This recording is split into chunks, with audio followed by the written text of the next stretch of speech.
प्रसंग साधुजनों विषमता एवं ईर्ष्या का। ईर्ष्या से तो आप सब परिचित हैं। विषमता शब्द से शायद कम। विषमता का अर्थ है साधुजनों, बढ़ा चढ़ा की बात की जाए उसे विषमता कहते हैं। दुर्गुण भी हो सकते हैं तो उसे चुगली कहा जाता है, और यदि कोई गुण है तो उन्हें बढ़ा चढ़ा के बताया जाए तो उसे चापलूसी कहा जाता है।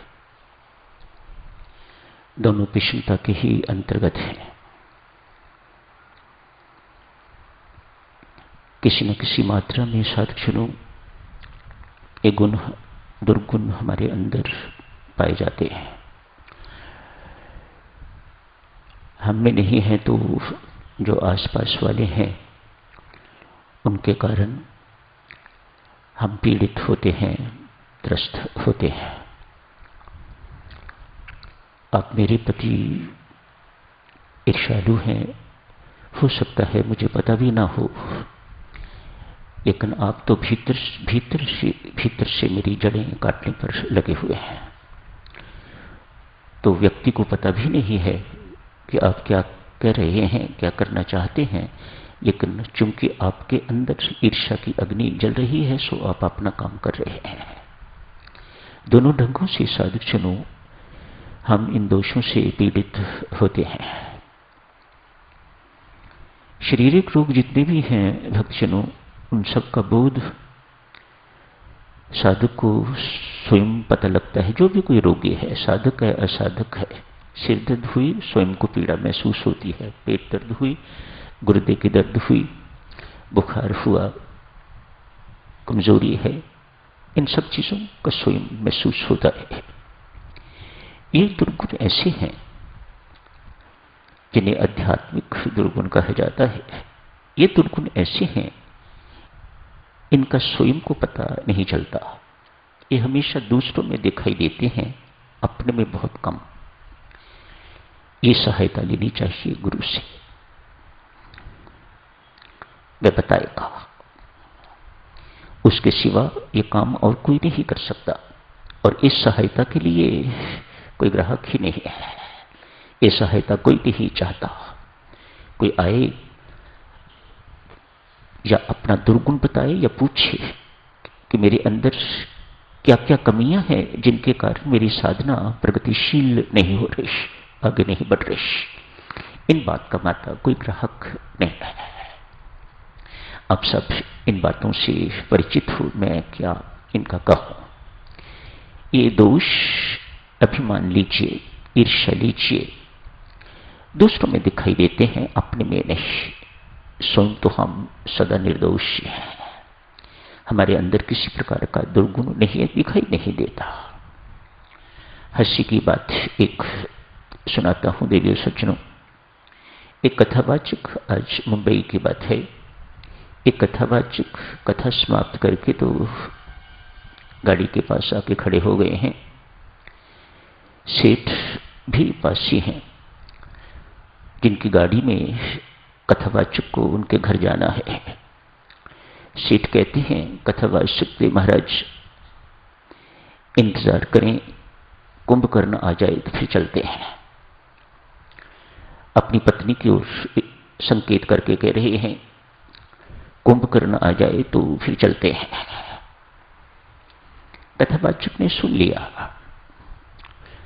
उतनी देर में पत्नी भी आ गई है। सेठ की ओर इशारा करके कहती हैं, सुना आज आपने, आज सारी की सारी कथा आप पर, आज सारी की सारी चर्चा अभिमान पर अर्थात आप पर।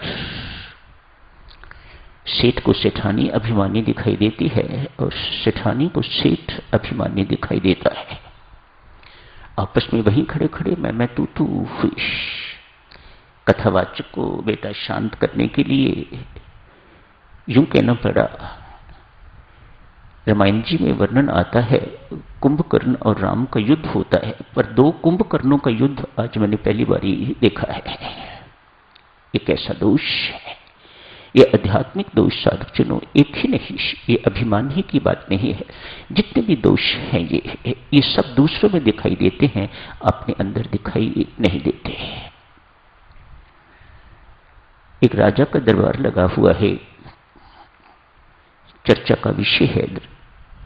राजा ने ही प्रश्न उठाया, सबसे तेज डंक किसका? मंत्री बड़े बड़े समझदार बैठे हुए हैं, महापुरुष बहुत समझदार महानुभाव बैठे हुए हैं। किसी ने मधुमक्खी का नाम लिया, किसी ने बिच्छू का नाम लिया, किसी ने सर्प का नाम लिया, कोबरा, काला कोबरा इत्यादि इत्यादि। राजा संतुष्ट नहीं हुए।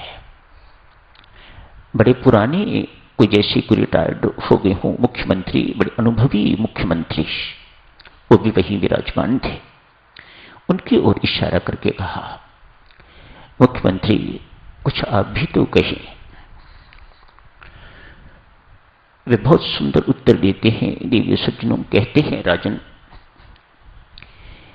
इनके डंक कुछ नहीं करते। आदमी का डंक सबसे ज्यादा पीड़ा देने वाला है।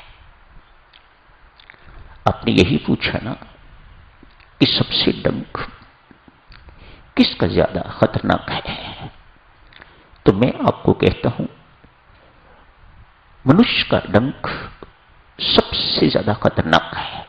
कौन सा मनुष्य? हर एक नहीं। जिसके अंदर ईर्ष्या की अग्नि जल रही है, वह उसका डंक पता भी नहीं लगने देता। और क्या कर रहा है, क्या कर रही है, वह कुछ पता नहीं लगने देते, लेकिन डंक चल रहा है। दूसरा, चापलूस। आज दोषी दुर्गुण स्वामी जी महाराज ने वर्णन किए हैं। और इन्हीं से ग्रस्त व्यक्ति यदि किसी को डंक मारता है तो वह बहुत खतरनाक डंक है। चापलूस क्या करता है? आपके गुण कब होते हुए अधिक बखान करता है। आपकी दृष्टि कभी दुर्गुणों पर पड़ने नहीं देता। कैसा गहरा डंक है ये। मानो वह व्यक्ति जिसकी ये चापलूसी कर रहा है, वह कम से कम इस जीवन में तो बेटा अपने दुर्गुण कभी दूर नहीं कर सकेगा। इससे बड़ा डंक खतरनाक और कौन हो सकता है। संत महात्मा समझाते हैं, इन दो डंक मारने वाले व्यक्तियों से बचाओ साधुजनों।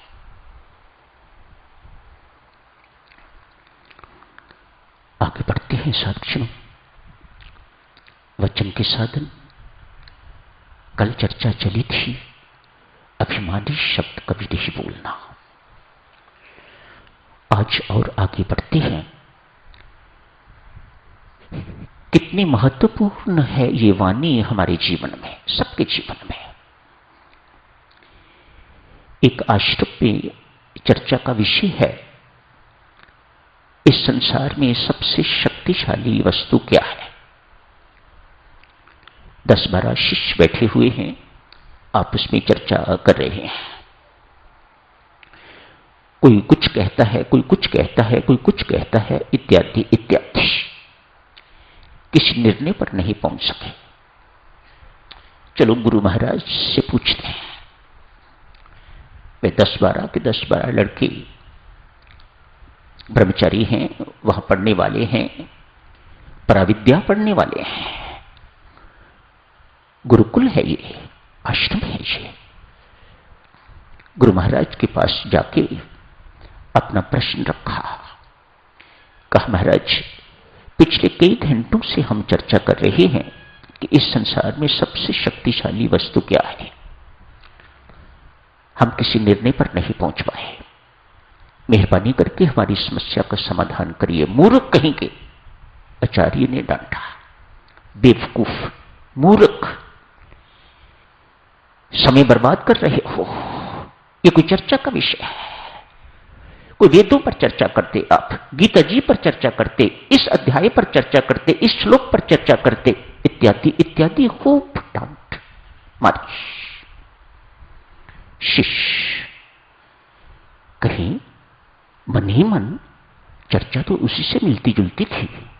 हम कोई किसी फिल्म की चर्चा तो नहीं कर रहे थे, हम किसी संसारी बात की चर्चा तो नहीं कर रहे थे, हम किसी घर गृहस्थी की चर्चा तो नहीं कर रहे थे। मन ही मन ये सोच रहे हैं, पर लेकिन गुरु महाराज के सामने बोले कौन? आंखें सबकी लाल हुई हैं, होंठ फड़क रहे हैं, मानो क्रुद्ध तो हैं लेकिन क्रोध को पीते जा रहे हैं। गुरु महाराज वहां से उठे और शांत भाव से अपने चले गए, अच्छी डांट लगा के उठ के चले गए। आपस में शिष्य चर्चा कर रहे हैं, ऐसे स्थान पर हमें सीखने को कुछ नहीं मिलेगा, चलो इस स्थान को छोड़ते हैं, किसी दूसरे गुरुकुल में जाते हैं जहां ऐसा गुरु ना हो, जहां ऐसा व्यक्ति ना हो, जहां ऐसा आचार्य ना हो जो हमें समझ ही ना सके, इत्यादि इत्यादि। ये आपस में चर्चा हो रही है। मुस्कुराते हुए गुरु महाराज आए हैं। शाबाश बेटा, बहुत सुंदर, बहुत सुंदर। थोड़ा सा भी अवकाश आपको मिलता है, उस समय में भी आप सात्विक चर्चा करते हो, सत्य पर चर्चा करते हो, परमात्मा पर चर्चा करते हो, किसी सद्गुण पर चर्चा करते हो, किसी अच्छे विषय पर चर्चा करते हो। मुझे आप पर गर्व है। चेहरे खिल गए, गुस्सा हवा हो गया, आंखें बिल्कुल ठीक ठाक हो गई। अब गुरु महाराज ने कहा, देखा बेटा, यही है सबसे शक्तिशाली वस्तु इस संसार में, जिसे वाणी कहा जाता है। मित्र को शत्रु बनाया जा सकता है, शत्रु को मित्र बनाया जा सकता है। किसके माध्यम से? इस वाणी के माध्यम से। इतनी शक्तिशाली का उपयोग साधकजनों, गुरु महाराज उन शिष्यों को बता रहे हैं, इतनी शक्तिशाली वस्तु का उपयोग करना सीखना चाहिए। इसका कहीं दुरुपयोग न हो, इसका सदुपयोग होना चाहिए। सो गुरु महाराज की वह शिक्षा हम सबके लिए भी। मीठा बोले साधकजनों, व्यंगात्मक न बोले, सरकास्टिक न बोले, प्रेम पूर्वक प्रेम की चाशनी में घोल के शब्द बोले, नाप तोल के बोले, कम बोले, इत्यादि इत्यादि। इस सब वचन के साधन हैं जो स्वामी जी महाराज ने वर्णन किए हैं। एक अन्य गुरुकुल की बात है। जितने भी विद्यार्थी थे, हर एक को बारी बारी भिक्षा लेने के लिए जाना पड़ता।